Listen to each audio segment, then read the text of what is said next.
ইবাদতের জগতে সবচেয়ে দামি ইবাদত সিয়াম, রোজা। বৃহস্পতিবার সোমবার রোজা থাকা উচিত। এই 2 দিন মানুষের রিপোর্ট পেশ হয় আল্লাহর কাছে। যারা মুরব্বীরা আছেন, আপনি অনুরোধ রক্ষা করেন, আপনার জন্য ভালো হবে। আপনি আজ থেকে বৃহস্পতিবার আর সোমবার রোজা থাকা শুরু করেন, চেষ্টা করেন, মানুষই করে। আর এই কাজ মানুষের জন্য। আল্লাহ নবী বলছেন, উহিব্বু আসুমা ইয়াউমাল ইসনাইন লিমান খামিস, আমি ভালোবাসি বৃহস্পতিবার সোমবার সিয়াম থাকে। কেন? এই 2 দিন রিপোর্ট পেশ করা হয়। আমার রিপোর্টটা যখন ওখানে দেওয়া হবে, তখন দেখুক যে আমি সিয়াম আছি। দেখো দেখো, তুমি সাপ্তাহিক রিপোর্ট দেখো, আমি সিয়াম আছি, রোজা আছি। এটা আল্লাহর নবী চাইতেন। আর বাৎসরিক রিপোর্ট পেশ করা হয় শাবান মাসে। তাই আল্লাহর নবী শাবান মাসে 1 থেকে 15-20 একটানা অনেকদিন সিয়াম থাকতেন, খালি রিপোর্ট ধরার জন্য। রিপোর্টটা আমাকে ধরাই লাগবে। দেখো আমার বাৎসরিক টুপি, দেখো রিপোর্ট, আমি রোজা আছি। দেখো বাৎসরিক রিপোর্ট, তুমি দেখো আমি রোজা আছি। এটা আল্লাহ নবী চাইতেন। মর্মে আমি আপনাদের অনুরোধ করছি, বৃহস্পতিবার সোমবার সিয়াম থাকতে উপবাসী হন, ভালো হবে। তো ইবাদতের জগতে সবচেয়ে দামি ইবাদত হলো সিয়াম। ইবাদতের জগতে এত দামি কোনো ইবাদত নেই, এর বিনিময় ভিন্ন। বিনিময় 2-1 নেকি, বিনিময় হলো আল্লাহ দিবেন কি, জান্নাত দিবেন। তো সিয়ামের নেকি যত ভারী, বিনিময় যত ভারী, সদাচরণের নেকি তার চেয়ে 1000 গুণ বেশি। সদাচরণ কি জিনিস? ইবাদতের জগতে সবচেয়ে শক্তিশালী ইবাদত হলো দান। দানের উপর দিয়ে ক্ষমতাধর ইবাদত আর নেই। ভিন্ন ধরনের ইবাদত, নামাজ পড়লেন ভালো, আপনার মায়ের কোনো উপকার হবে না। দামি ইবাদত সিয়াম, রোজা করলেন নাকি আপনার মায়ের কোনো উপকার হবে না। দান করলেন, আপনার মায়ের নামে কবরের শাস্তি বন্ধ। এ কথা আমি বলি, এ কথা মুহাম্মদ সাল্লাল্লাহু আলাইহি ওয়াসাল্লাম বলেন। তিনি বলেন, ইন্না সাদকাতা তুতফিহাল কবরে, নিশ্চয় দান কবরের শাস্তিকে বন্ধ করে দেয়, মিটিয়ে দেয়। তিনি বলছেন, ইন্না সাদকাতা তুতফিল খাতিয়াতা কামা ইতফিল মাউন নার, নিশ্চয় দান মানুষের পাপকে মিটিয়ে দেয়, পানি যেমন আগুনকে নিভিয়ে দেয়।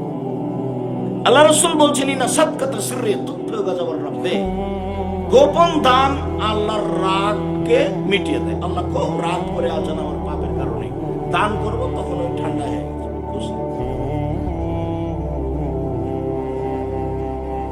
ইবাদতের জগতে সবচেয়ে শক্তিশালী ইবাদত হলো দান। এরপরেও দানের নেকি যত ভারী, সদাচরণের নেকি তার চেয়ে 1000 গুণ বেশি ভারী। কি দিয়ে বুঝায় আপনাকে আমি সদাচরণ কি জিনিস?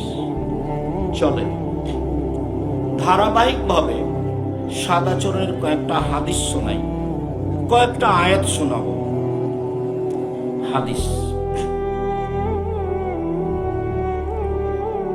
আবু হুরায়রা রাদিয়াল্লাহু তাআলা আনহু বলেন, রাসূল সাল্লাল্লাহু আলাইহি ওয়াসাল্লাম বলেছেন, আর-রাহিমু শুহনাতুম মিনার রহমান, সদাচরণ, ভালো আচরণ, এটা রহমান থেকে নির্গত হয়েছে।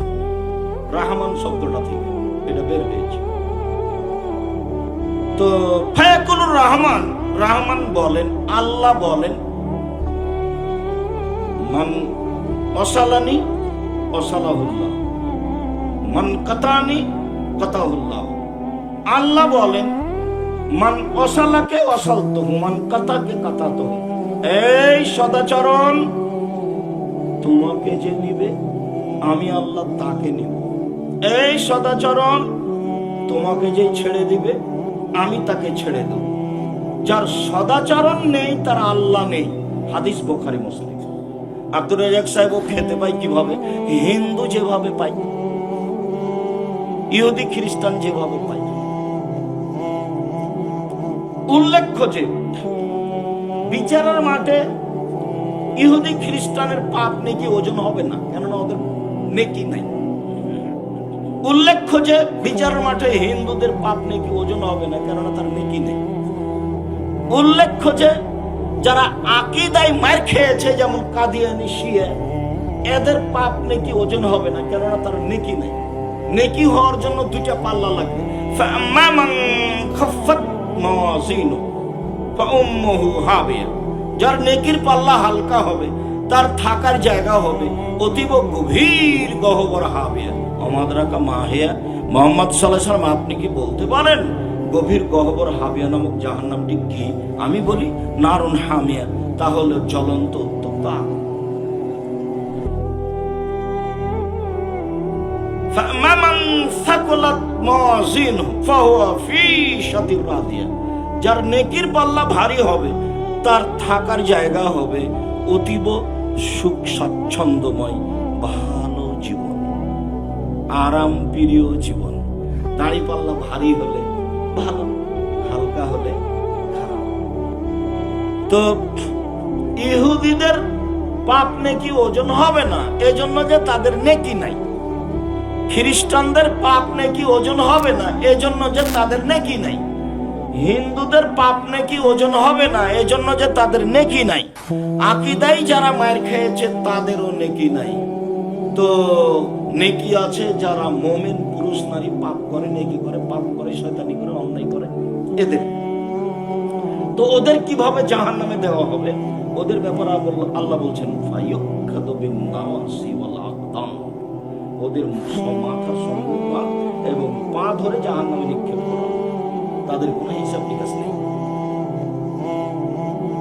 যারা মুমিন পুরুষ পাপ করে নেকি করে এদের পাপ নেকির ব্যাপার আছে। তো আল্লাহ তাআলা বলছেন এই সদাচরণ, তোকে যে নিবে আমি আল্লাহ তাকে নিব, এই সদাচরণ তোকে যে ছেড়ে দিবে আমি তাকে ছেড়ে দেব। হাদিস বুখারী মুসলিম। আপনি কি বুঝলেন আর আমি কি বুঝলাম? ক্ষমতা দেখিয়ে একদিন বাঁচে থাকার চেষ্টা করবেন না, একদিন দাম্ভিকতা দেখিয়ে জুলুমবাজি করে 1 মিনিট বেঁচে থাকার চেষ্টা করিয়েন না, ফেরাউন ডুবে গেছে।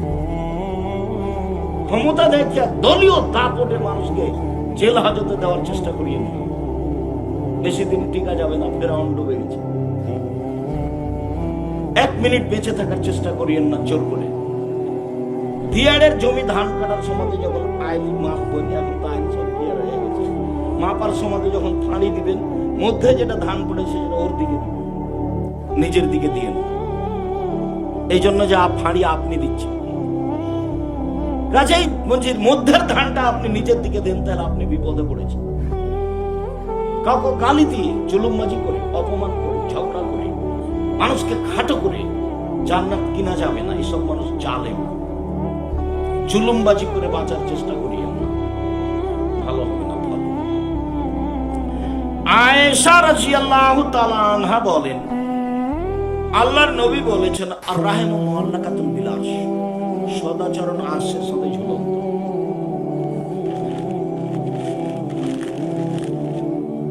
এইভাবে আরশের সাথে ঝুলন্ত সদাচরণ, এর একটা রূপরেখা আছে।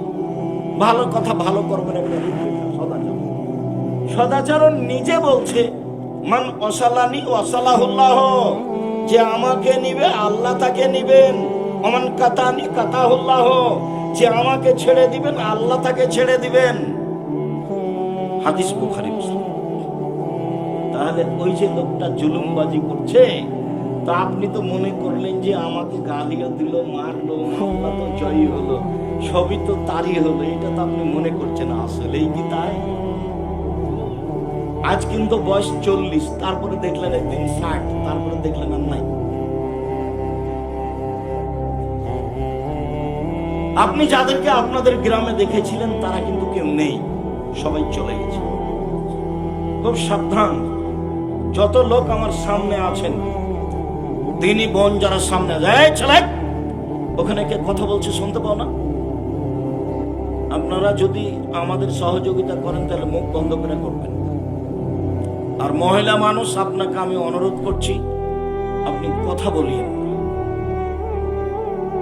এসেছেন, কিছুক্ষণ অপেক্ষা করেন, একটু শরম লজ্জা করেন, একটু শরম লজ্জা করলে ভালো হবে।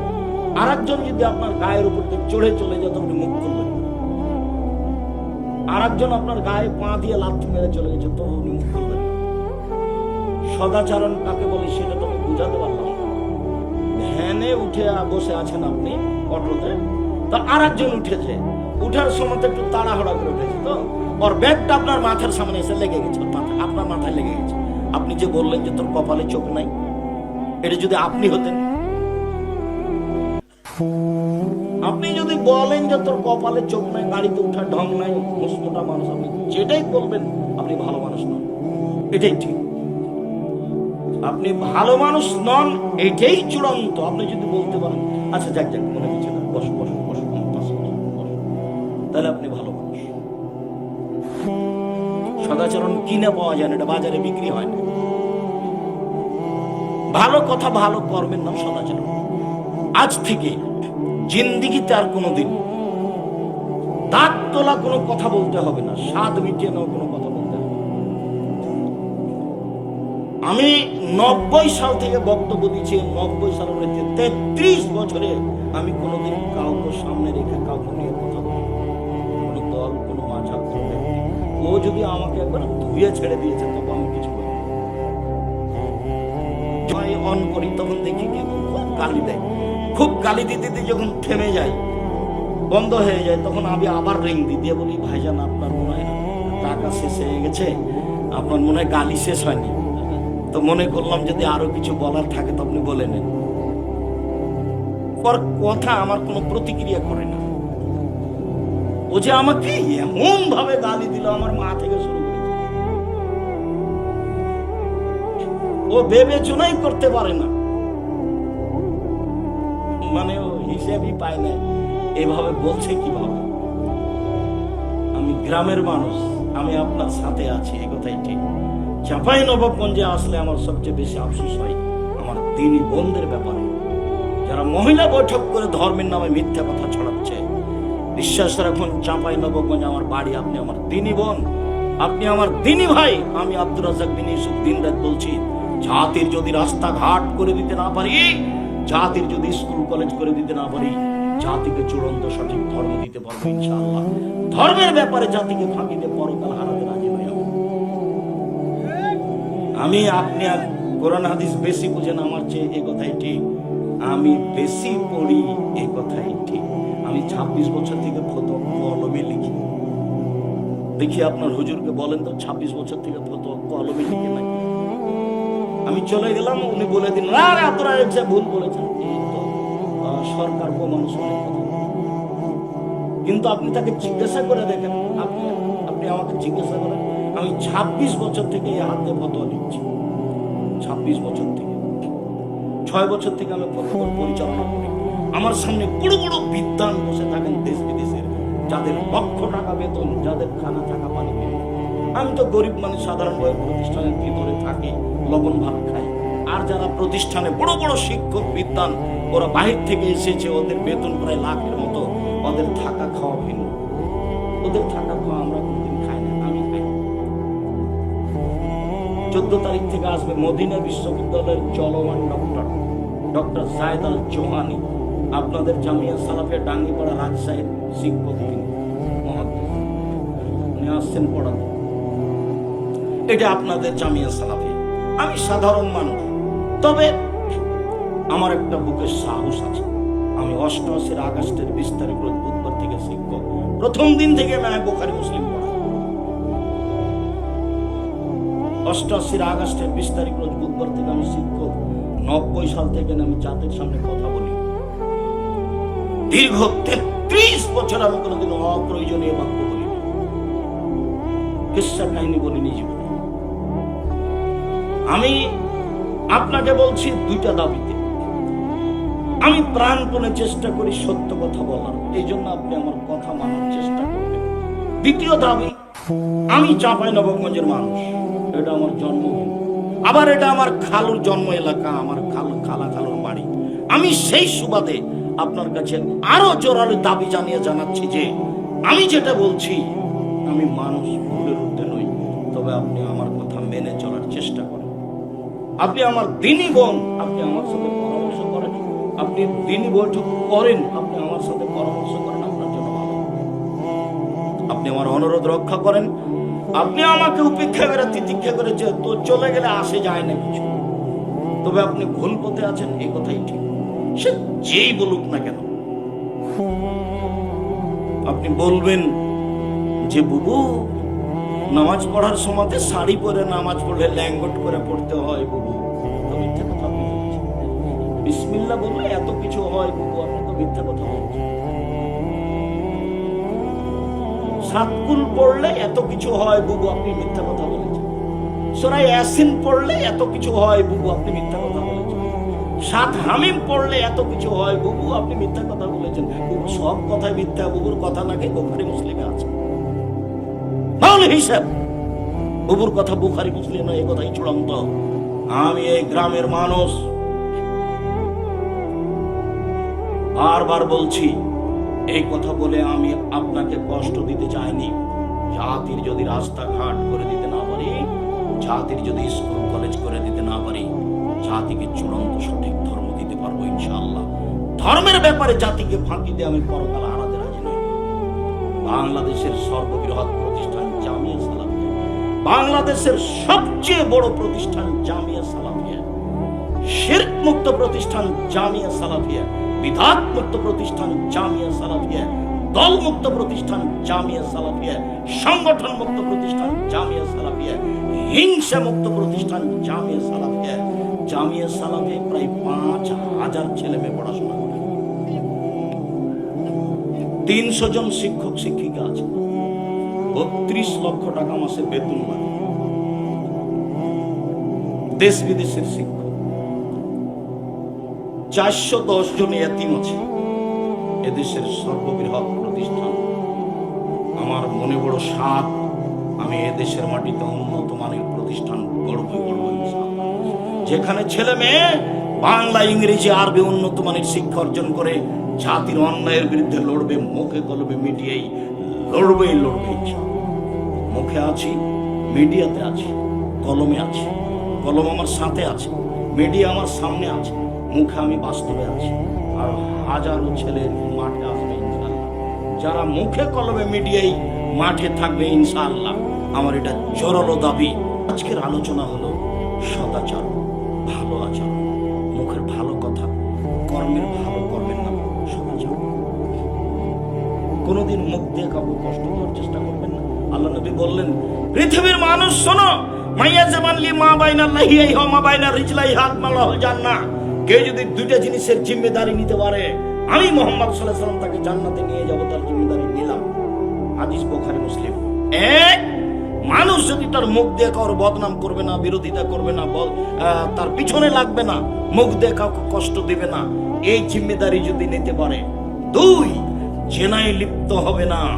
এই দুইটা জিম্মেদারি যদি কেউ নিতে পারে, আমি মুহাম্মদ সাল্লাল্লাহু আলাইহি ওয়াসাল্লাম জিম্মেদারি নিলাম। কিভাবে তাকে জান্নাতে নিয়ে যাবো সেটা আমি দেখব, আমি দেখে নেব, সেটা আমার ব্যাপার। দুইটা জিম্মেদারি নিতে হবে। মুখে কাউকে কষ্ট দেওয়া হবে না, গালি দেওয়া হবে না, দাম্ভিকতা দেখা হবে না। সম্মানিত দিনী ভাই বোন, সদাচার। আয়েশা রাদিয়াল্লাহু তাআলা আনহা বলেন, আল্লাহর নবী বলেছেন, ইন্নামাল মুমিন ইয়াজদু বিহুসনি খুলুকিহি দারাজাতুস সাইমুল কায়েম। সদাচরণ দিয়ে মানুষ দুই ধরনের নেকি অর্জন করতে পারে। এক, তাহাজ্জুদ পড়ে যত নেকি হয়, ভালো আচরণে তত নেকি হয়। দুই, নিয়মিত রোজা সিয়াম থেকে যত নেকি হয়, ভালো আচরণে তত নেকি হয়। আয়েশা রাদিয়াল্লাহু তাআলা আনহা বলেন, আল্লাহর নবী বলেছেন, দুইটা আমলে যত নেকি হয়, ভালো আচরণে তত নেকি হয়। এক, নিয়মিত রোজা থাকলে, বৃহস্পতিবার সোমবার রোজা থাকলে, প্রতি মাসে 3 দিন সিয়াম থাকলে, আরাফার 1 দিন সিয়াম থাকলে, মুহররমের 2 দিন সিয়াম থাকলে, শাওয়ালের 6 দিন সিয়াম থাকলে যত নেকি হয়, ভালো আচরণে তত নেকি হয়। এই কথা রাসূল সাল্লাল্লাহু আলাইহি ওয়াসাল্লাম। নিয়মিত রাতে উঠে তাহাজ্জুদ পড়লে যত নেকি হয়, ভালো আচরণে তত নেকি হয়। আব্দুল্লাহ ইবনে আমর রাদিয়াল্লাহু তাআলা আনহু বলেন, রাসূল সাল্লাল্লাহু আলাইহি ওয়াসাল্লাম বলেছেন, আরবান মান কুনা ফিকা ফালা আলাইকা মা ফাতাকা মিনাদ দুনিয়া। শোনো, তোমার ভিতরে যদি চারটে জিনিস থাকে আর কিছু না থাকে, তাহলে তোমার সব কিছুই আছে। চারটে জিনিস আছে যার, সব কিছু আছে তার। চারটে জিনিস আছে তার, ইহকাল আছে তার, পরকাল আছে তার। চারটে জিনিস আছে যার, ইহকাল আছে তার, পরকাল আছে তার।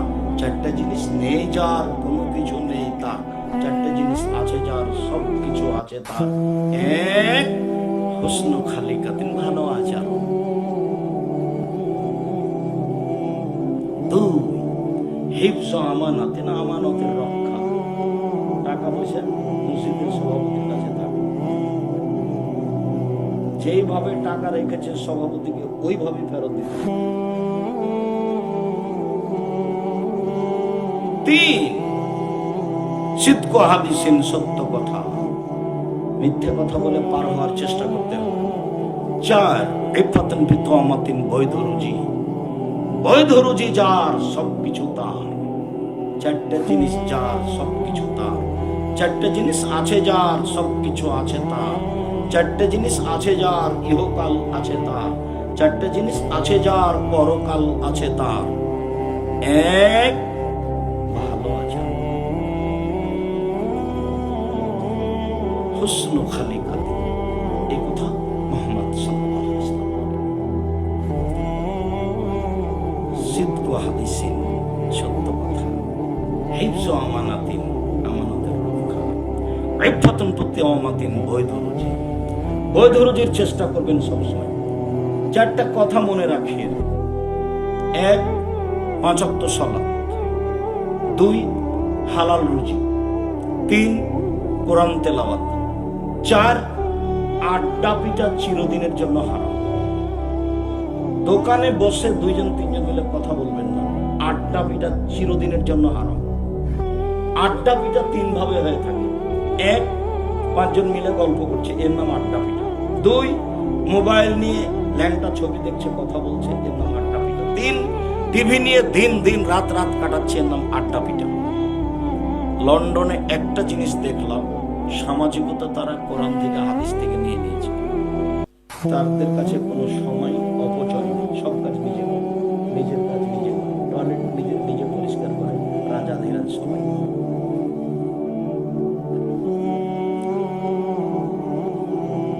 তো চারটা জিনিস মনে রাখতে হবে। আজ থেকে দোকানে বসে আড্ডা পিটা চিরদিনের জন্য আরাম মনে করে বসবে। দোকানে গেছেন, লবণ, আসসালামু আলাইকুম, আহমদ তোমার দোকানে লবণ আছে? জি আছে, 1 কেজি লবণ দাও। মরিচ 100 মরিচ দাও। দিয়েছে, টাকা দিয়ে দেন, আসসালামু আলাইকুম। ওখানে দেরি করবেন, আপনি মেনে চলেন, ভালো। দোকানে বসে আছেন কেন? আমার মা যখন আমাকে বাড়ি থেকে বের করতেন তখন বলতেন, বেটা দোকানে বসিও না। 2, কারোর সাথে বন্ধুতালি করো না। 3, প্রাইভেট পড়ায়ও না। 4, মানুষের বাড়িতে দাওয়াত খায়ও না। আমার মা নিরক্ষর, আমার খালারা তো সবাই একটু পড়া জানতে, আমার মধ্যে এখানে ফাঁকা। আমার মা বাড়ি থেকে বের হওয়ার সময় এই 4টা কথা বলতে। তার একটা বলতে, দোকানে বসিও না। আমরা কোনোদিন চায়ের স্টলে বসিনি, এ যাবৎ কোনোদিন বসিনি। খুব নিরুপায় ছাড়া হোটেলে বসে খায় না। আছি তো অনেকদিন দিয়ে, 16 বছর ছাত্র জীবন, 34 বছর শিক্ষক জীবন, মানে পড়িয়ে গেল। সম্মানিত দিনী ভাই, 4টা জিনিস মনে রাখবেন। 5 ওয়াক্ত সালাত, হালাল রুজি, কোরআন তেলাওয়াত। 24 ঘন্টায় যদি কোরআন পড়তে না পারেন, তাহলে অন্তত সূরা ইখলাস 3 বার পড়ে আল্লাহকে বলবেন, এই যে আমি কোরআন মাজিদ পড়লাম, এই যে দেখো আমি 1 বার কোরআন মাজিদ পড়লাম, 3 বার সূরা ইখলাস পড়েছি। অন্তত আপনি এই কথা বলে রাখেন যে আমি কোরআন মাজিদ পড়েছি, সূরা ইখলাস 3 বার পড়েছি। তাহলে আপনি নিজেকে বলতে পারবেন যে আমি আজকে কোরআন মাজিদ পড়েছি। কোরআন কিন্তু আপনার বিপক্ষে যেতে পারে। আল কোরআন হুজ্জাতুল লাকা ওয়া আলাইকা, কোরআন তোমার পক্ষেও হতে পারে, কোরআন তোমার বিপক্ষেও হতে পারে। যে নিয়মিত কোরআন পড়াতে অভ্যাসী। 4 নম্বর, যেখানে 2 জন বসে আছে সেখানে বসবেন।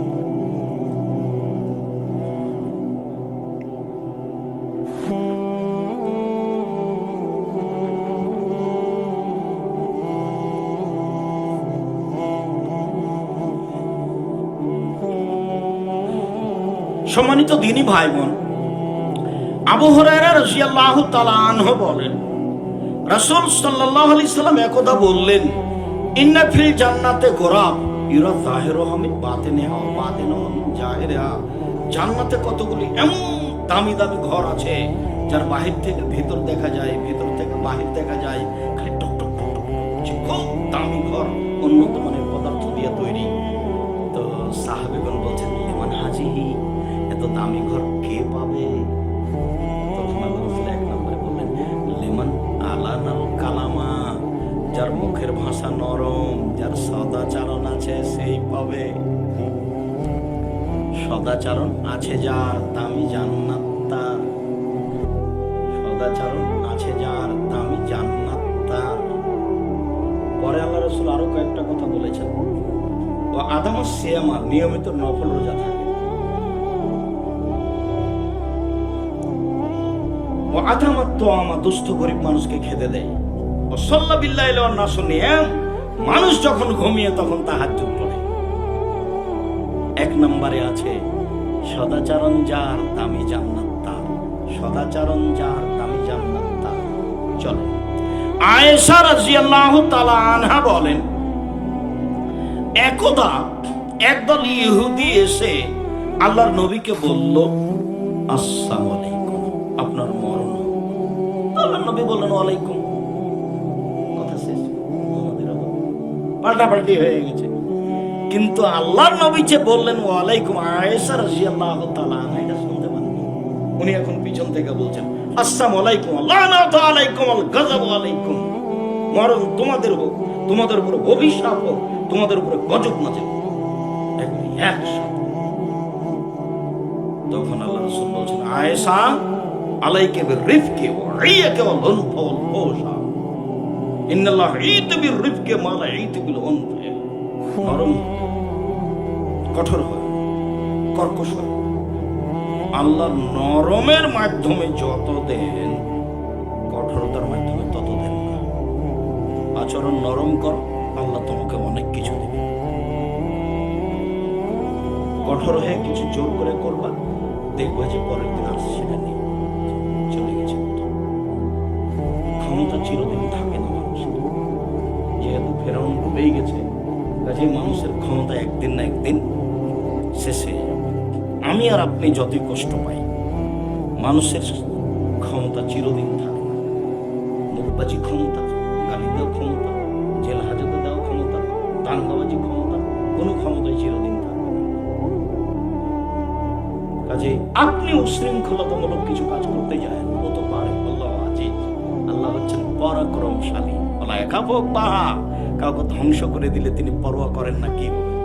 তার নাম আজিজ। তাকে কেউ পারে না, তার নাম আজিজ। তিনি সবকিছু। আমার কাছে একটা পরামর্শ থাকলে মধ্যে আমি চট করে পরামর্শটা মনে করব। মানুষ মাত্র সমস্যা আছে, সাংসারিক ছেলে মেয়ে অনেক ঝামেলা আছে। খুব যদি খারাপ লাগে, ও কিন্তু আজিজ। আপনি একটা কাজ করবেন, রাতের 3 ভাগের 2 ভাগ যখন পার হয়ে যাবে, তখন আপনি উঠবেন, সুন্দর করে ওযু করবেন, সুন্দর করে ওযু করে 2 রাকাত সালাত আদায় করবেন। 2 রাকাত সালাত আদায় করে আপনি হাত তুলবেন। হাত তুলে আগে ইসমে আজম পড়বেন।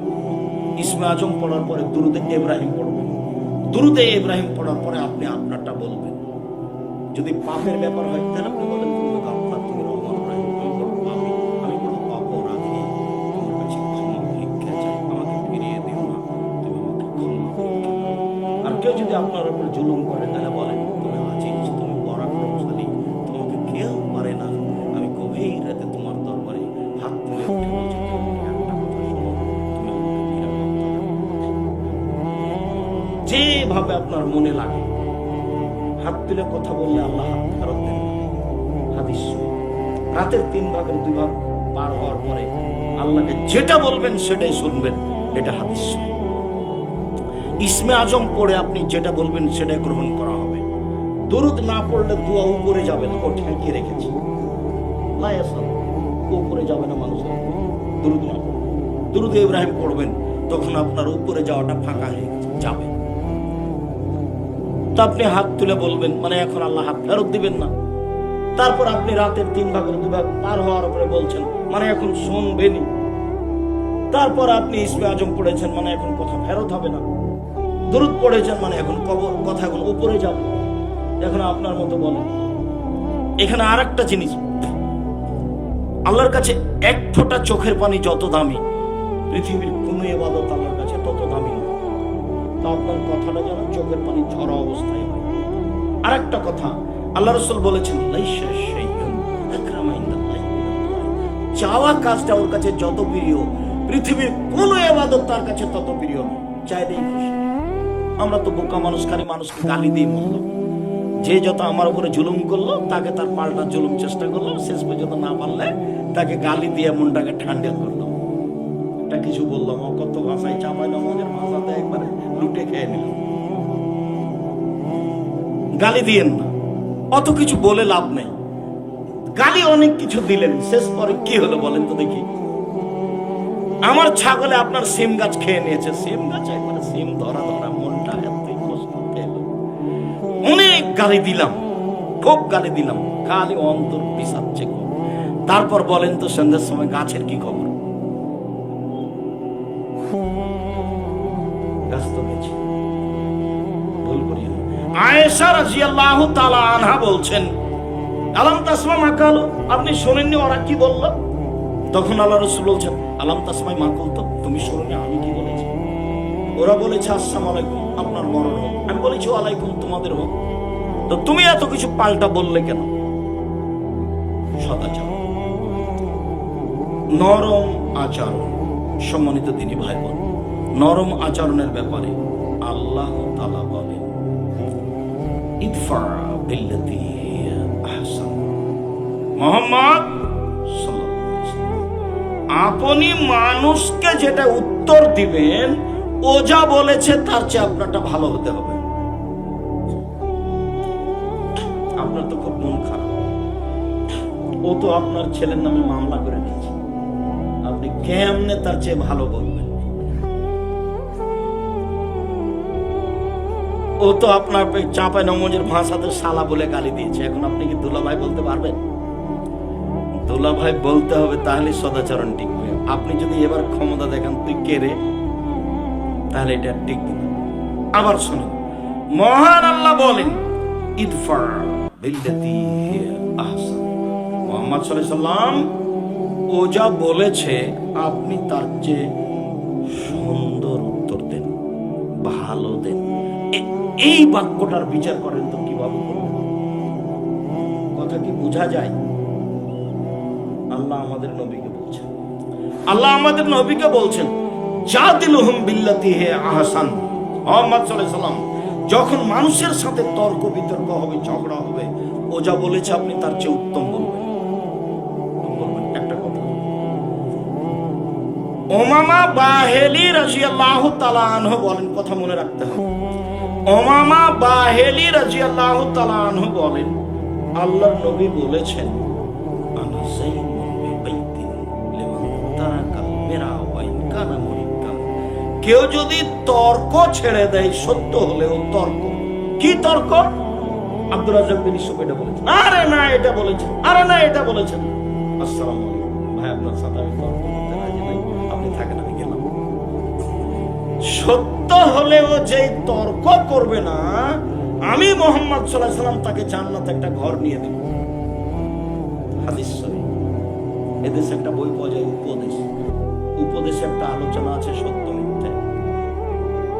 জাতিকে শুধু মুখে বলিনি, ভিডিও আছে সামনে, কলমও আছে। চেষ্টা করেছি মানুষ হিসেবে, শত ব্যস্ততার মধ্যে। বইয়ের নাম উপদেশ। আপনি পড়েন, যারা আমার দিনী বোন বৈঠক করেন, তারা উপদেশ বই পড়ে পড়ে বৈঠক করেন, আপনি নিরাপদে থাকবেন, আর যারা শুনবেন তারাও নিরাপদ থাকবেন।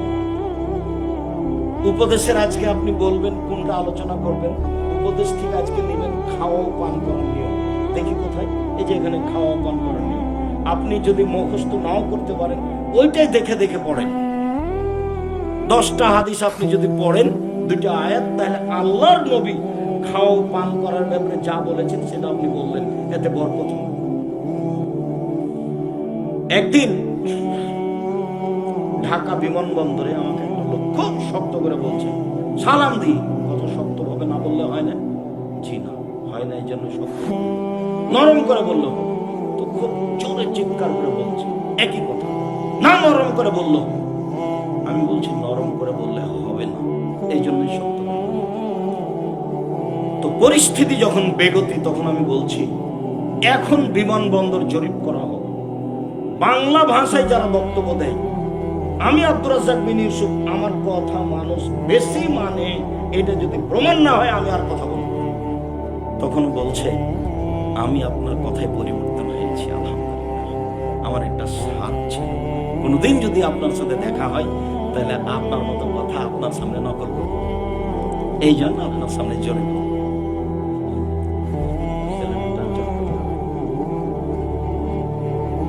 একজন বক্তা আমাদের সামনে যখন বক্তব্য দিবেন, তখন তার কথা এমন হতে হবে যেটা আমার 6 মাস 2 মাস বছর মনে থাকবে। কোরআন হাদিসের হতে হবে, খুব শক্তভাবে হতে হবে। বক্তব্যের সুন্নাত আছে একটা, এই যা খাতাবা, যখন আল্লাহ রাসূল বক্তব্য দিতেন, আহমারা তাইনাহু, দুই চোখ লাল হয়ে যেত, অস্তাদা গাজাবহু, রাগ বেশি হয়ে যেত, ওয়ালা সাউতুহু, কণ্ঠ উঁচু হয়ে যেত, কান্নাহু মনোজরো যায়, যেন তিনি সৈন্য দলকে ধমক দেখাচ্ছেন, আই এই করতে হবে সে করতে হবে। এটা ছিল তার বক্তব্যের গতি। হাদিস বুখারী মুসলিম। হুজুর খালি বললেই হবে? কে বলেছে কণ্ঠস্বরে চলবে না? আমি বলেছি মুহাম্মদ সাল্লাল্লাহু আলাইহি ওয়াসাল্লাম বলেছেন কণ্ঠস্বরে চলবে না। এই যে বুখারী মুসলিমের হাদিস। আপনি হাদিসের অনুবাদ বাংলায় দেখেন, তারপরে আমার বিবেচনা পড়ে। বক্তব্য কোরআন হাদিস মুখস্থ করতে হবে, আর খুব শক্ত করে উঁচু কণ্ঠে বলতে হবে। একবারে মসজিদে খুতবা দিলে ফাটিয়ে দিতে হবে। শ্রোতারা বলবে বাপরে বেটা আছে কি বললো, খাওয়ার নিয়ম এরকম, আমরা তো কোনোদিন খাওয়া পান করার নিয়ম এরকম শুনি না, ও তো সব কথা মনে আছে। আর যদি মিঠা সুরে বলে, হ্যাঁ খুব বলেছে, কি বললো জি, সে তো জি কি যে বললো, এটা তো হবে। মিঠা কথা তো মনে থাকবে না, মিঠা কথা দিয়ে কাজ হয়। আর যখন কণ্ঠস্বরে কথা হয়, তখন একটা কথার সাথে আরো 5-7 কথা না লাগালে কণ্ঠ টিকবে।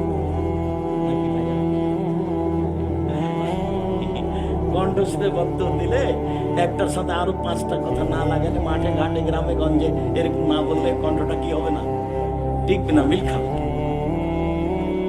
যার জন্য কণ্ঠস্বরে বক্তব্য দেওয়ার আসলে সুন্নাত। সম্মানিত দিনী ভাই, আল্লাহ তাআলা বলেন ফাবিমা রাহমাতিন মিনাল্লাহ লিনতা লাহুম ওয়ালাউ কুনতা ফাদ্দান গালিযাল কলব লানফাসসু মিন হাওলিক। মুহাম্মদ সাল্লাল্লাহু আলাইহি সাল্লাম, আপনার উপরে আল্লাহর দয়া যে আপনি নরম আচরণের হয়েছেন। আপনার আচরণটা যদি কঠোর কর্কশ হতো, মানুষ আপনার পাশ থেকে সরে যেত, কেউ আপনার পাশে থাকতো না। শুনেন, 1 নম্বর কথা, ফাফান, মানুষকে মাফ করুন। মাফ করতে শিখবেন যতই খারাপ লাগে। ভাই ছোট হয়ে অনেক কথা বলে দিয়েছে আপনাকে, পাল্টা আপনি বলতে যাবেন না, এই তোর কত সাহস রে, তোর দাঁত ভেঙে দেবো, এই কথা আপনি বলতে যাবেন না। আপনি চুপ থাকেন। এই ছেলে, আগামীকাল সকাল হতে হতে তোমার মা তোমার চাচির হাত ধরে ক্ষমা নেবে। তোমার চাচির কারণে গন্ডগোল হয়েছে বাড়িতে, কিন্তু তোমার মা ছোট আর তোমার চাচি বড়। এটাই উচিত। আল্লাহ নবী বলেছেন ছোটকে বড়কে কি করতে হবে? সম্মান করতে হবে। তোমার চাচির কারণে বাড়িতে গন্ডগোল লেগেছে, কিন্তু তোমার মাকেই তোমার চাচির হাত ধরে ক্ষমা নিতে হবে। ক্ষমা নিতে বলো তো, মান সম্মান আল্লাহ বাড়াবে। মান সম্মান কে বাড়াবে? আল্লাহ বাড়াবে। আমার মা আমাকে বলছে, তুই যেভাবে বলছিস তাতে তো বউয়েরা বেড়ে যাবে। কি কেন বাড়বে? আগে বলছিস যে বৌমাকে মা বলতে হবে। বৌমা, খালেদা আমু এটা কর, আমু এটা কর, আমু ঘর ছাড়ো, ওকে এতবার মা বলতে হবে? তাই আমি বলছি মা বলা হোক তো, বৌমাকে অন্তত সারাদিনে 50 বার বলা হোক, খালেদা আম্মু ঘরটা ঝাড়ু দাও, খালেদা আম্মু বিছানাটা ঠিক করো তো।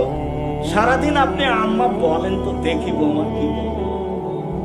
সন্ধ্যায় দিন পার হয়ে কি বলে, আপনি আপনারটা আগে করেন, তারপর বৌমা কি করে পরে দেখা যাবে। সদাচরণ তো আমার কাছ থেকে চালু হবে না, আমি ওর কাছ থেকে আশা করব? আমার কাছ থেকে চালু হবে।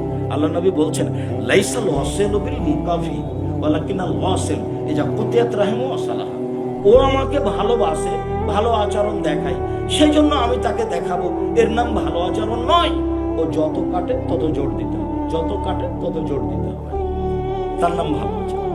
জীবনে কোনোদিন দাঁত তুলে নেবেন না, কারোর স্বাদ উঠে নেবেন না। আজ থেকে নিয়ে চিরদিনের জন্য স্বাদ উঠে নাও বন্ধ। মাফ করতে শিখেন, ভাইকে, বোনকে, খালাকে, ফুফুকে, আত্মীয় স্বজনকে, দলীয় মানুষকে মাফ করতে শিখুন। আল্লাহ বলছেন মুহাম্মদ, যারা সাল্লাল্লাহু আলাইহি ওয়াসাল্লাম, যারা আপনাকে গালি দিয়েছে, যারা আপনাকে মেরেছে, আপনি তাদেরকে মাফ করুন। 1 2 আস্তাগফির লাহুম, আপনি তাদের জন্য ক্ষমা চান। আল্লাহ, ও আমাকে মেরে যে পাপ করেছে, এই পাপ তুমি ক্ষমা করো। আল্লাহ, ও আমাকে গালি দিয়ে যে ও পাপ করেছে, ওর তুমি এই পাপটা ক্ষমা করে দাও। এটা আল্লাহ আদেশ করছেন কাকে? রাসূল সাল্লাল্লাহু আলাইহি ওয়াসাল্লাম। তো এই আদেশের মধ্যে আমরা নই। সারা দুনিয়ার সব মানুষকে বললেন মানুষকে মাফ করতে শিখতে হবে। আজ থেকে আর কোনোদিন তরকারি চলে গেলে স্ত্রীকে মারতে যাবেন না, গালি দিতে যাবেন না। আর এই চাঁপানেওয়াজের ভাষা বইয়ের সামনে এত খারাপ করে ব্যবহার করবেন। আজ থেকে যদি ব্যবহার করেন, তাহলে আজকে আচরণের বক্তব্য শুনতে আসাটা ভুল হয়েছে, আর বক্তব্যের সাথে আপনি মুনাফিকি করেন। বিশ্বাস করেন, এই বক্তব্য আমার নয়, এটা এবং আল্লাহ এবং আল্লাহ রাসূলের। কাজে স্ত্রীর সামনে মুখ খারাপ করবেন না। 4টা জিনিস স্ত্রী আপনার কাছে পায়। 1, যেটা খাচ্ছেন সেটা খাওয়াবেন। 2, যেটা পড়ছেন সেটা পড়াবেন। 3, কটু কথা বলবেন না, গালি দিবেন না, স্ত্রীকে মারবেন না, গালি দিবেন না, শ্বশুরের কাছে কিছু চাইবেন না। 4, মুখের উপরে মারবেন না। 5, জরুরি প্রয়োজন ছাড়া স্ত্রীকে কোথাও যেতে দিবেন না। ও এটা আপনার কাছে পায় যে আপনি কোথাও যেতে দিবেন না, এইটাই ওর হক আপনার কাছে যে আপনি তাকে কোথাও যেতে দিবেন না। খালার বাড়ি, ফুপুর বাড়ি, দাদির বাড়ি, নানির বাড়ি, বিবাহের বাড়ি, জরুরি দুর্ঘটনা ছাড়াও বাড়ি থেকে কোথাও যেতে পারবে না। এটাই আপনার কাছে ও পায়। এটা আপনি তাকে দেওয়ার প্রাণপণে চেষ্টা করবেন। সম্মানিত দিনী ভাই বোন, রাসূল সাল্লাল্লাহু আলাইহি ওয়াসাল্লাম বলেন সদাচার আল্লাযীনা ইনফিকুনা ফিস সাররাই ওয়াল দাররাই ওয়াল কাযিমিনাল গায়জ ওয়াল আফিনা আনিন নাস। এই ছেলে, সদাচরণ 1 নাম্বার সদাচরণ, গরিব ধনী উভয় অবস্থাতে দান করে যে, তার ভিতরে সদাচরণ আছে। কিভাবে? আব্দুর রাজ্জাক সাহেব, ফকির একটা আমার কাছে ভিক্ষা চাচ্ছে, খালি বলছি মাফ করো, খালি বলছি মাফ করো। বাড়িতে ঢুকছিলাম মোটরসাইকেল নিয়ে, তা ফকিরটা বসে আছে দরজায়। বলছি হঠাৎ দেরি হয়ে গেল, আরে তাড়াহুড়া করছি, ওদিকে গাড়ি ছুটে যাবে, গাড়িটা ভিতরে রেখে বেরোবো, তা একটু দেরি করছে। এমন খেপে গেলেন আপনি, সরব হিসাব করে রাস্তা ঘেরে বসে আছে। আল্লাহ বলেছেন ভিক্ষুককে তিরস্কার করো না, ধমক দিও না, চিরদিনের জন্য নিষেধ। ফকিরকে সচ্ছল অসচ্ছল অবস্থায় দান করে যে, তারই ভিতরে আছে সদাচরণ। 1 2 কাযিমিনাল গায়জ, রাগকে দমন করতে পারে যে, তার ভিতরে সদাচরণ আছে। কি পেয়েছিস তুই রে? তোকে একেবারে চাঁপানেওয়াজের ভাষাতে সেটা দেবো তো। এরকম ভাষা কোনোদিন জীবনে ব্যবহার করা হবে। আল্লাহ বলছেন যে সদাচরণ 2 নম্বর, যে রাগকে দমন করতে পারে যে, বেশি রাগ হলে শুয়ে যাবে। ছোট ভাই এমন ভাবে বললো আপনাকে, একেবারে ছিঁড়ে ফেলে দিল আপনাকে, আপনি মুখখান বন্ধ করে গিয়ে শুয়ে যান। আপনি দিনী বোন, মহিলা মানুষ, আপনার ছোট যা এমন বলা বললো, আপনি চুপ থাকেন, কিছু বলিয়েন না, উত্তর দিয়েন না, আপনি যে শুয়ে যান। ছোট যা বুঝবে এক সময়। মানুষকে মাফ করতে শিখতে হবে। আছাড় দিয়ে ফেলতে পারলে মানুষ শক্তিশালী হয় না। রাগের সময় যে নিজেকে ধরে রাখতে পারে, সেই হলো শক্তিশালী। তার ভিতরে সদাচরণ আছে। সম্মানিত দিনী ভাই বোন, ইবাদতের জগতে সবচেয়ে দামি ইবাদত হলো ভালো আচরণের নেকি, সবচেয়ে ভারী ইবাদত হলো ভালো আচরণের নেকি। আরেকটা ভারী নেকি আছে, সেটা হলো এই, আল্লাহ নবী বললেন কালেমা টানে 2টা বাক্য এলার রহমানে, রহমানের কাছে প্রিয়, খাফিফা তানে আলাল লিসানে, উচ্চারণে হালকা, সাকিলা তানে ফিল মিজানে, দাড়ি পাল্লায় ভারী, সুবহানাল্লাহি ওয়া বিহামদিহি সুবহানাল্লাহিল আযীম। এটার নেকিও কিন্তু ভারী। সুবহানাল্লাহ, আলহামদুলিল্লাহ, আল্লাহু আকবার, ওর নেকি আছে, কিন্তু ভারী বলে নেকি। তাহলে সবচেয়ে ভারী নেকি হলো ভালো আচরণ। তারপরের যেটা ভারী নেকি সেটা হলো, বলেন তো কি? সুবহানাল্লাহি ওয়া বিহামদিহি সুবহানাল্লাহিল আযীম।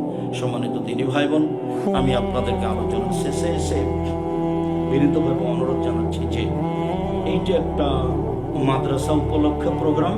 আপনারা অবশ্যই সহযোগিতা করেছেন, সময়ের গতিতে আরো করবেন, যাওয়ার সময় করে যাবেন। আর যেসব বই পুস্তকগুলি আছে উল্লেখযোগ্য, যেটা আব্দুল্লাহ চাই সারা দেশ জুড়ে মক্তব চালু করবে। মক্তব চালু করার ভিত্তিতে নিজে বই লিখেছে, নিজে বই ছাপিয়েছে, সিলেবাস তৈরি করেছে, ইতিমধ্যে 300-350 মক্তব চালু করেছে। কয়েক বছর মধ্যে সারা বাংলাদেশ জুড়ে মক্তব চালু করতে চাই। মানে মক্তব মসজিদ ভিত্তিক শিক্ষা কার্যক্রম ও দাওয়াতি কার্যক্রম। আমাকে দেখেছে 30 বছর যাবৎ বক্তব্য দিতে, আর লন্ডন বিভিন্ন দেশ ঘুরে এসে, সারা দুনিয়া ঘুরে এসে দেখেছে যে ওরা বিদ্যা বিক্রি করে খায় আর বুদ্ধি বিক্রি করে খায়।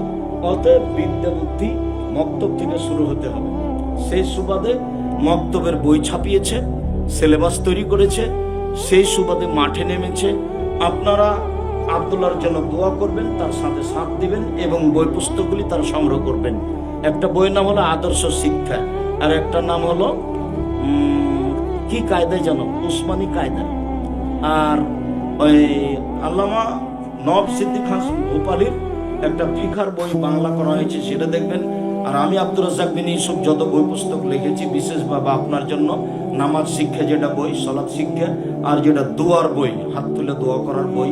কত হাত তুলে দোয়া করার হাদিস আছে, এমনি দোয়ার হাদিস আছে, কে বড় লাভবান কে বড় ক্ষতিগ্রস্ত। বইগুলি স্টেজ থেকে সংগ্রহ করার অনুরোধ জানিয়ে আমি আমার কথা এখানে শেষ করতে চাচ্ছি।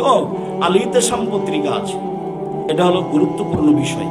জামিয়া সালাফের মুখপাত্র পত্রিকা, মাসিক আল ইতিসাম পত্রিকা। 30 টাকা কারো কাছে যদি না থাকে, কারো কাছে কর্জ নিয়ে একটা পত্রিকা নিয়ে যাবেন। যাওয়ার সময় বইগুলি সংগ্রহ করার, বিশেষভাবে পত্রিকা সংগ্রহ করার অনুরোধ জানিয়ে আমি আমার কথা শেষ করে কয়েকটি জিজ্ঞাসা, সবেরই উত্তর দিতে হবে না, কিছু বাছাই আছে, আপনারা দেখতেন। আসসালামু আলাইকুম শায়েখ, আমার প্রশ্ন হলো, ছেলে মেয়ের আকিকা সময়ে দেওয়া হয় নাই, তবে এখন আকিকা দেওয়া যাবে কি? 7 দিনের পরে কোনো হাদিস সহি নেই, অতএব 7 দিন পার হয়ে গেছে, আকিকা শেষ। শায়েখ, প্রশ্ন হলো, লোকদের মাঝে প্রচলিত আছে যে মাটি পুড়িয়ে ইট ভাটার ব্যবসা হারাম। জি না, ইট পুড়িয়ে ব্যবসা করা যাবে, মাটি পুড়িয়ে ইট করলে কোনো সমস্যা নেই। যারা হারাম বলেছে ভুল হয়েছে। শেখ, আমি রাজমিস্ত্রির কাজ করি, যা ইনকাম করি বাবা মা সব চাই, না দিলে মন খারাপ করে, এর করণীয় কি? তুমি কিছু দাও আর বাপ মাকে বুঝিয়ে কিছু রাখো। সলাতে দাঁড়ার পর সিজদায় গিয়ে কি ডান পা স্থির থাকবে? জি না, 2 পা জমা হয়ে যাবে একসাথে। যারা বলেছে ডান পা স্থির থাকবে তাদের ভুল হয়েছে। সিজদার সময় 2 পা কি হবে?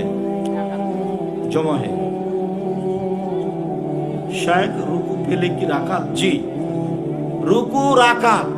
সূরা ফাতিহা হয়নি যে, সূরা ফাতিহার স্থান নয় এজন্য হয়নি।